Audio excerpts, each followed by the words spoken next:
welcome to the Box of Delights game channel. We're playing Arkham Horror. So we begin with the upkeep phase for Arkham. I'm going to use my focus to move my fight from 4 to 5. What about Jacqueline's upkeep? She doesn't get one, she skips this turn. Remember, she's in jail. So we head right back to Arkham in his movement. Well, Arkham doesn't get any movement because he's in another world. Instead, on the movement phase, if you're in another world, you just step over to the second half of the other world. Jacqueline's going to skip this turn, but one thing you should do during the movement phase of this turn is just stand her up and place her in the police station, ready for the next turn. Now we're going to move to encounters. But Jacqueline, she's skipping this turn. She doesn't get to have an encounter at the police station.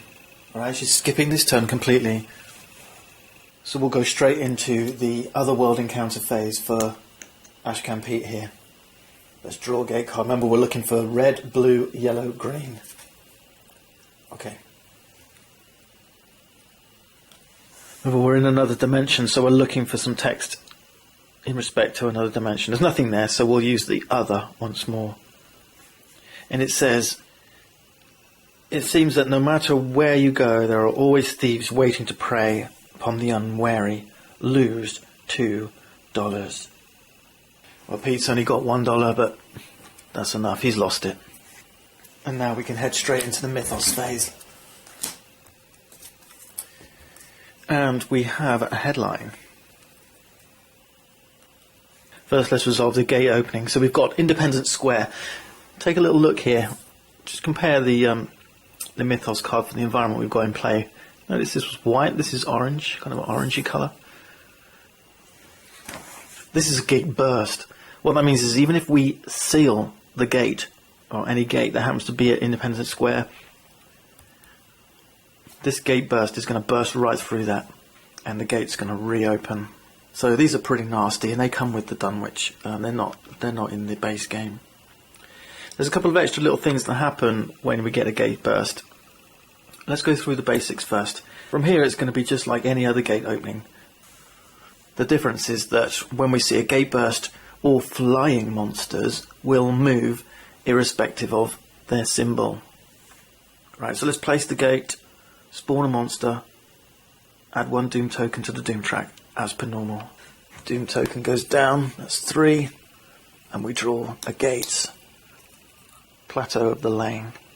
And that's going to go up here at Independence Square. Remove that clue. And spawn our monster here. Got my old monster cup. Let's give it a shake.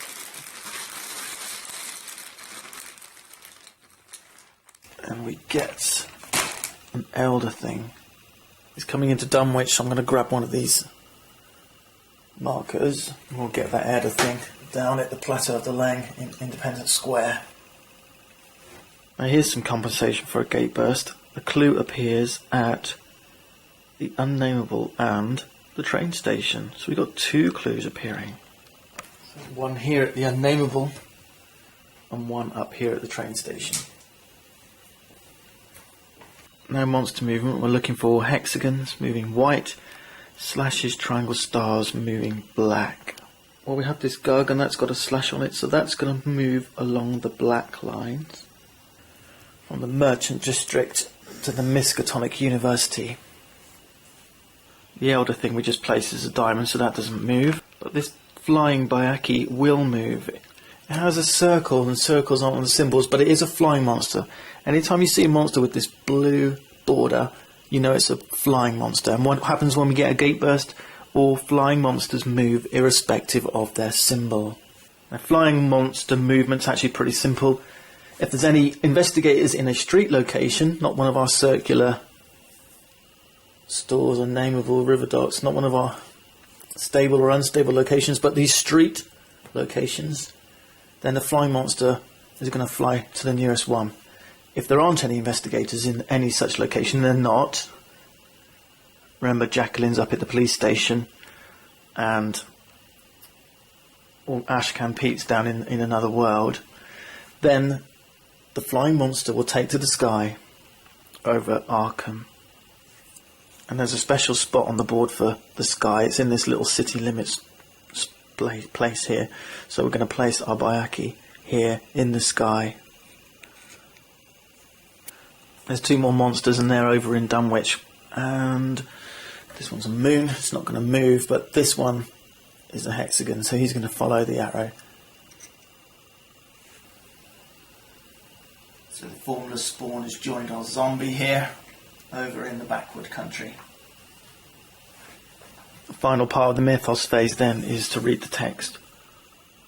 Whatley family feud escalates is the headline. All monsters in the backwoods country streets or locations are returned to the cup. And that's pretty good for us. What did we just learn? The formless spawn and the zombie are here in backwoods country, so they're both going to head back to the monster cup. And they go. That completes our mythos phase. This gets discarded, and the first player marker moves over to Jacqueline. So Jacqueline's turn first on upkeep. Now, I'd really like to get her to move up round to the independent square, but this elder thing is pretty tough. It's got -2 to evade checks, and also -3 to will checks, and alright, you need 2 successes to hit it. It's pretty tough. In short, I'm not quite ready for it yet, so what I might do instead is head over here and grab those clues from the unnameable. It's a pretty mean location, but I think that's the best thing I can do. So for upkeep, what am I going to try and do? The town of Dunwich is not quite as urgent as it was now with those monsters moving out of backwoods country. I'm going to keep my speed at 4. I'm going to leave stuff as it is. And for Ashcan, again, he's in another world, but he's going to head out this turn, and this is why I want my fight up high, and I'll explain why in a moment. That's everything else.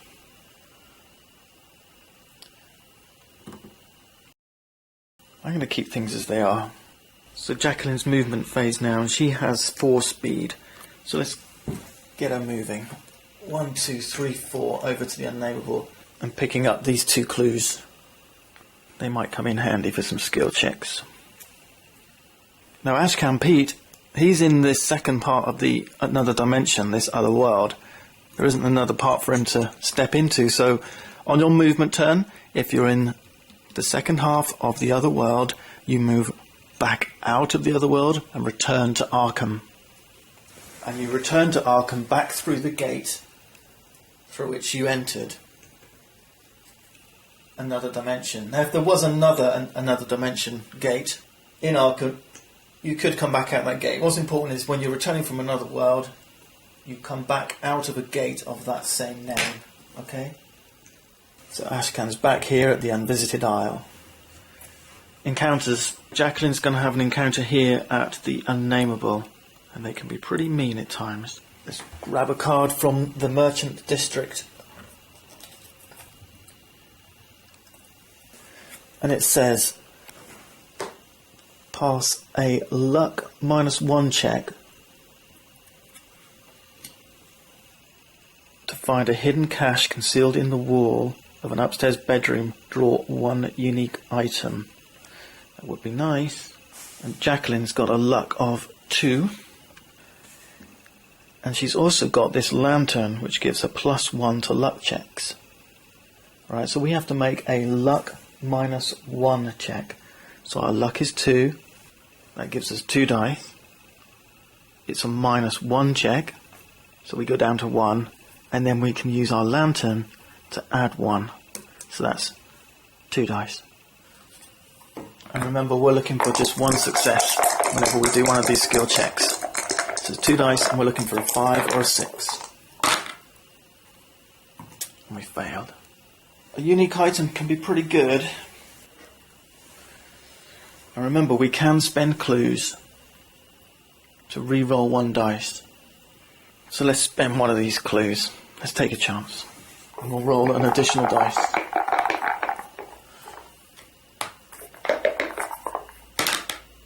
And we got the success.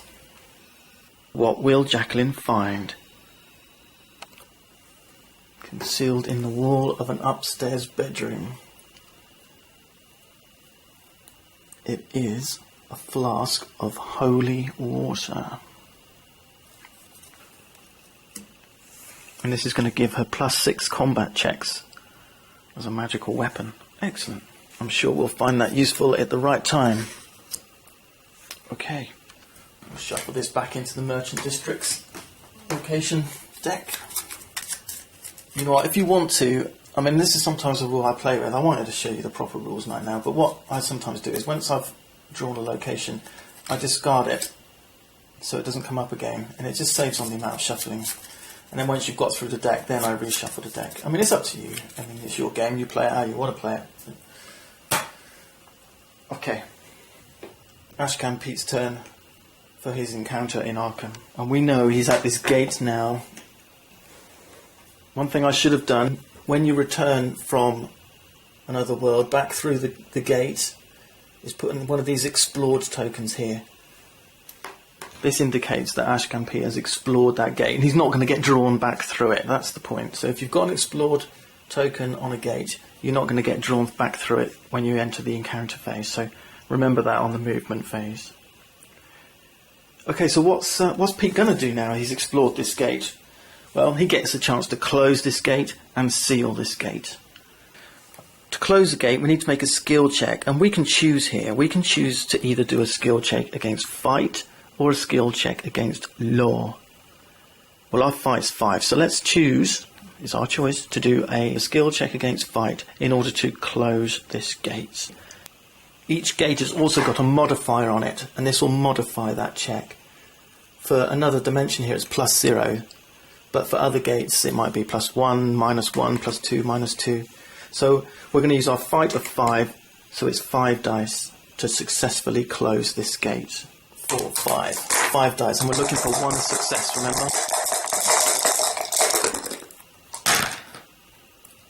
Alright, we've got 3 successes there. We have successfully closed that gate. We can remove this explored marker, we can remove this gate, and we're going to take this as a gate trophy. And this goes here in our players area, investigators area. The next thing you should do when you take a gate trophy like this is look at the symbol. See, it has one of these monster symbols on it. If there's any monsters in Arkham, in Dunwich, in the outskirts, in the sky, if there's any monsters anywhere in play that have this square symbol, they're going to get returned to the cup. As it goes, there aren't any for us. Now at this point, and at this point only, as soon as you've closed the gate, you have an opportunity to seal that gate if you spend 5 clue tokens. So here we go. This is why we're collecting clues. We want to seal these gates to stop the Ancient One awakening. So with 5 clues, and that's how much it costs to seal a gate, we can spend 5.